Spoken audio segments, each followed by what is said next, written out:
Assalamualaikum warahmatullahi wabarakatuh. Bagaimana kabar kalian anak-anak? Semoga semuanya selalu sehat, walafiat tanpa kurang suatu apapun. Anak-anakku, bertemu kembali dengan Bu Oka di channel Ruang Siar Guru. Hari ini kita akan bersama-sama mengingat materi tentang pertempuran 5 hari Semarang. Anak-anakku, pertempuran 5 hari Semarang itu merupakan pertempuran yang terjadi setelah proklamasi kemerdekaan. Kenapa bisa terjadi? Kita ikuti kronologinya.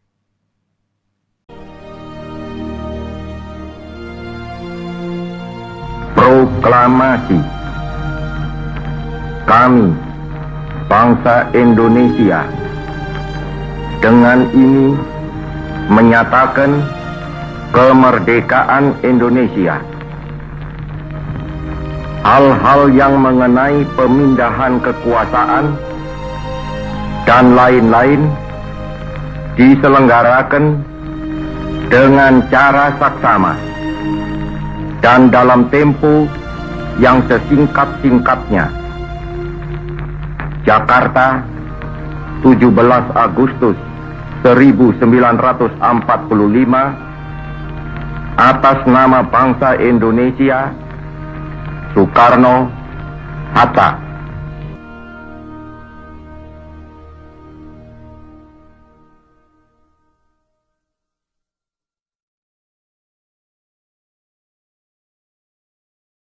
Sesudah Indonesia memproklamasikan kemerdekaan pada tanggal 17 Agustus 1945, nyatanya tidak membuat penjajahan di Indonesia benar-benar terhenti. Di beberapa wilayah, Jepang masih menguasai sektor-sektor penting dan juga berusaha untuk tidak membocorkan peristiwa kekalahan mereka pada Perang Dunia Kedua. Ada beberapa peristiwa yang terjadi sesudah kemerdekaan Indonesia. Salah satunya adalah pertempuran 5 hari di Semarang untuk menyerang Jepang yang tidak mengakui jika Indonesia sudah merdeka. Berhenti. Kenapa saya harus berhenti?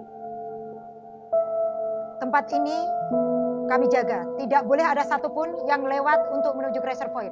Tapi mohon maaf, saya mendengar berita kalau di reservoir itu ada sesuatu yang sehingga menyebabkan saya harus mengecek ke sana.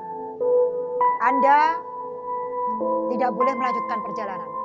Mematuhi perintah kami atau Anda kami tembak. Tapi ini penting sekali karena saya mendengar berita itu dan saya tetap harus ke sana.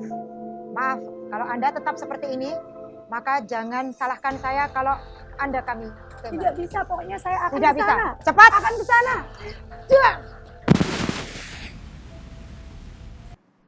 Berita proklamasi kemerdekaan Indonesia akhirnya dari Jakarta sampai juga ke kota Semarang. Seperti kota-kota lain, di Semarang pun rakyat menanggapi berita ini dengan berusaha melucuti senjata tentara Jepang.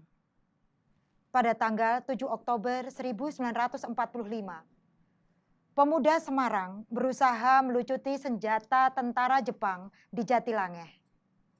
Disusul tanggal 13 Oktober, suasana kota Semarang saat itu semakin mencekam. Tentara Jepang semakin terdesak. Hingga pada tanggal 14 Oktober 1945, Mayor Kido menolak penyerahan senjata sama sekali. Para pemuda yang mendengar hal ini pun marah dan mereka terus bergerak sendiri-sendiri. Aula rumah sakit Purusara dijadikan sebagai markas perjuangan. Dan para pemuda tidak tinggal diam. Mereka terus aktif untuk berupaya menghadapi Jepang dan menggunakan taktik perang gerilya. 14 Oktober pagi pukul 6:30, aula rumah sakit Pusara yang telah dijadikan sebagai markas para pejuang berusaha untuk memeriksa mobil Jepang yang lewat dan menyita sedan milik Kampetai. Sore harinya, para pemuda menjebloskan tentara Jepang ke penjara Bulu. Namun, pukul 6 sore, Jepang melancarkan serangan mendadak kepada 8 polisi istimewa yang menjaga reservoir Siranda di daerah Candi. Ke-8 polisi itu disiksa dan sore itu juga tersiar kabar kalau Jepang menebar racun dalam reservoir sehingga rakyat pun gelisah. Seperti yang anak-anak lihat dari teatrikal tadi, selepas maghrib Dr. Karyadi memutuskan untuk segera memeriksa mata air. Sayangnya, dalam perjalanan tersebut, Dr. Karyadi dan beberapa tentara pelajar ditembak secara keji oleh Jepang.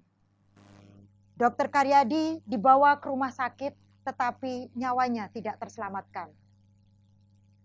Kejadian tersebut juga dibersamai dengan adanya pemberontakan 4.000 tentara Jepang di daerah Cepiring.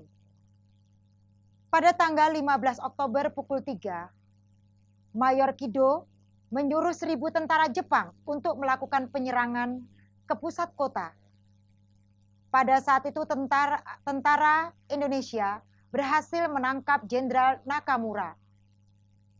Penangkapan Jenderal Nakamura ini menyebabkan pasukan Jepang sangat marah. Tetapi di pihak Indonesia sangat sedih sekali dan marah mendengar Dr. Karyadi ditembak mati oleh Jepang. Pada tanggal tersebut, masih di tanggal 15 Oktober, para petinggi kita di Semarang, Mr. Wongsonegoro, Dr. Sukaryo, dan Sudanco Mirza Sidarta ditangkap oleh Jepang. 16 Oktober, pertempuran terus berlanjut. Hingga pada tanggal 17 Oktober, Jepang berunding dengan Mr. Wongsonegoro. 18 Oktober, ada perundingan gencatan senjata oleh Kasman Singodimejo dan Jenderal Nakamura. Dalam perundingan tersebut, Jepang ingin agar senjata yang diribut segera dikembalikan. Bila tidak, Jepang akan melakukan pengeboman pada tanggal 19 Oktober 1945 pukul 10. Namun anak-anak, pada tanggal 19 Oktober pukul 7:45, kedatangan sekutu di Pelabuhan Semarang yang menggunakan kapal HMS Glenry mempercepat perdamaian antara Jepang dengan rakyat, sehingga perang berakhir. Jepang akhirnya bisa dipukul mundur setelah sekutu masuk dan melucuti semua kekuatan tentara yang ada. Dengan demikian, Semarang bebas dari Jepang yang sudah berkuasa selama 3 tahun. Namun sayangnya, kekalahan Jepang ini tidak membawa angin segar bagi pejuang di Semarang. Sekutu yang sudah datang justru berhasrat ingin menguasai dan akhirnya perjuangan melawan penjajah kembali dimulai. Nah anak-anak, sampai pada akhirnya Belanda dan dunia internasional mengakui bahwa Indonesia berdaulat baik secara de facto maupun secara de jure.